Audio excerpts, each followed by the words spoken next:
Super star Rajinikanth அவர்களை பற்றி ஒரு தவறான கருத்து ஒரு பிரபலம் ஒருத்தர் கூறியிருக்கார். கொஞ்ச நாளுக்கு முன்னாடி குப்பையில் கடந்த 45 சவரன் நகையை ஒரு தூய்மை பணியாளர் பெண் அதை எடுத்து காவல்துறையிடம் ஒப்படைத்து அந்த நகை உரியவர்களிடம் ஒப்படைக்கப்பட்டது. இது ஒரு நிகழ்வு. இப்போ அந்த அம்மாவை எல்லோரும் அவங்களுடைய நேர்மையை பாராட்டி அவங்கள வாழ்த்துறாங்க, பரிசுகள் வழங்குறாங்க. அது மாதிரி நிகழ்ச்சிகள் நடந்துகிட்ருக்கு. இந்த நிகழ்ச்சியில் தலைவர் ரஜினிகாந்த் அவர்களும் அந்த தூய்மை பணியாளர் பெண்ணை கூப்பிட்டு அவங்களுக்கு ஒரு தங்கச்சங்கிலி பரிசாக கொடுத்துருக்காரு. அவர் தங்கச்சங்கிலி கொடுத்ததை ஒரு பிரபலம் இன்னொரு பிரபலம் விமர்சனம் பண்ணியிருக்காரு.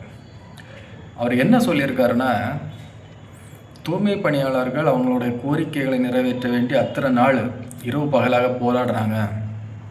அப்போது நீங்கள் அவங்களுக்காக எந்த குரலும் கொடுக்காம இவங்களுக்கு தங்க சங்கிலி கொடுக்கறது உங்கள் பேரையும் இல்லை உங்கள் புகழையும் உயர்த்துக்காகவா, இந்த அற்ப புகழுக்காகவா நீங்கள் இதெல்லாம் பண்ணுறீங்க, அற்ப பேருக்காக இதெல்லாம் பண்ணுறீங்க, அந்த மாதிரி பேசியிருக்காரு. பேர் புகழெல்லாம் நம்ம சொல்ல வேண்டியதில்லை. அது அவருக்கு எப்போவோ எங்கேயோ டாப் லெவலில் கிடச்சிடுச்சு. அதை யாராலையும் அழிக்கவும் முடியாது, யாரும் நினச்சாலும் அதை தட்டி பறிக்கவும் முடியாது. நீங்கள் அரசியல் வேறு, இந்த நிகழ்வு வேறு. அது அரசியல், அது அவங்களோட ஊதிய உயர்வை பற்றி அது ஒரு அரசியல், அது தனி. இது ரஜினிகாந்த் அவர்கள் எதுக்கு கொடுத்தாரு? அந்த 45 சவரன் இன்றைக்கி தங்க விலைக்கு விற்கிற விலைக்கு அதை எடுத்துகிட்டு போயிருந்தாச்சுனைக்கு 45 லட்சம் ரூபா. ஆனால் இன்னொருத்தங்களுடைய நகை அவங்க தொலைச்சிட்டு எவ்வளோ வருத்தப்படுவாங்கன்னு தெரிஞ்சுக்கிட்டு அவங்க கொடுத்தாங்க. பார்த்தீங்களா, ஒரு நேர்மை, உண்மை, மனசு ஒரு சுத்தம். அதுக்காக தான் அந்த அம்மாவை எல்லாரும் கூப்பிட்டு பாராட்டுறாங்க, பரிசுகள் கொடுக்குறாங்க. அதில் ரஜினிகாந்த் அவர்களும் கொடுக்குறாரு. ரஜினிகாந்த் அவர்கள் எப்போதுமே இது ஒரு விஷயங்களை வந்தாச்சுனாக்கி அதுக்கு இப்போ திரைப்படங்கள் அவங்க கூப்பிட்டு பாராட்டுறதா இருக்கட்டும், சில நல்ல விஷயங்கள் வெளிப்படையாக செய்கிறாரு, சில நல்ல விஷயங்கள் வெளி உலகத்துக்கு தெரியாமல் பண்ணுறாரு.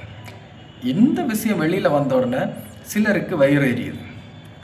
அது ஏன் எரியுதுன்னு தான் தெரியலை. புரிஞ்சுக்கோங்கடா, அவருக்கு 75 வயசாச்சு. அவர் பார்க்காத பேர் இல்லை, கேட்காத புகழ் இல்லை, அவர் எங்கேயோ இருக்கார். நம்ம எல்லாம் கீழே நின்று 8 ஆடு பார்க்குற லெவலில் அவர் இருக்கார்.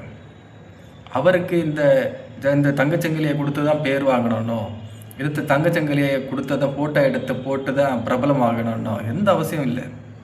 அவர் ஒரு ஸ்டார். முதல்ல அரசியல் வேறு, ஒருத்தங்க உண்மையாக இருந்தாங்கன்னு சொல்லிட்டு அவங்களுக்கு கொடுக்குற அன்பளிப்பு வேறு. இது ரெண்டையும் குழப்பிக்காது. அறிவு இருக்கவன் இதை குழப்பிக்க மாட்டான். அரசியல் தனி, ஒருத்தங்க உண்மையாக இருக்காங்க அவங்கள கூப்பிட்டு பாராட்டுறது தனி. அவங்களுக்கும் அரசியலுக்கும் வேறு ப்ராப்ளங்கள் இருக்கலாம், தூய்மை பணியாளர்களுக்கும் அரசுக்கும். அதெல்லாம் நம்ம இதில் கொண்டு வரக்கூடாது.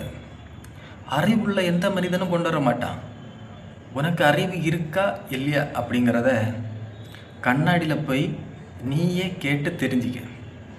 ஒருத்தங்க நல்லது பண்ணாங்கன்னா ஏன் பண்ணாங்க, எதுக்கு பண்ணாங்கன்னு மட்டும் பாரு. அதுக்குள்ள அரசியல் விளையாட்டையில் கொண்டு வராது. பேரா இல்லை பேர்.